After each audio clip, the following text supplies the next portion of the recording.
धक्कादायक बातमी समोर येते नाशिक जिल्ह्यातून। नाशिक जिल्ह्यात पीएम किसान योजनेच्या नावाने अनेक शेतकऱ्यांना गंडा घालण्यात आलाय। मोबाईलवर आलेल्या पीएम किसान योजनेची लिंक उघडल्यानंतर शेतकऱ्यांच्या खात्यातून पैसे गायब झालेत। एका शेतकऱ्याच्या अकाउंटमधून तब्बल 2 लाख रुपये गायब झालेत। फसवणूक झालेल्या शेतकऱ्यांनी नाशिक पोलिसांकडे तक्रार केली आहे।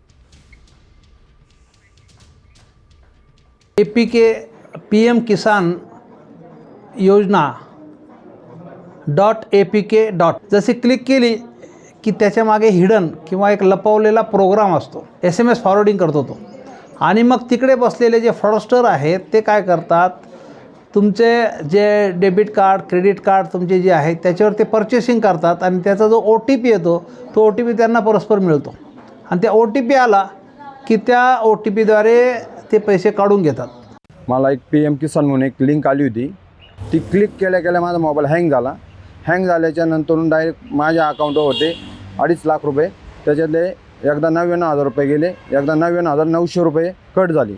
मग मला ते कळालं आणि मी नंतर माझ्याकडं काही नाही, टाचन पिन नसल्यामुळं मोबाईल स्विच ऑफ बी होत नव्हतं, काहीच नाही।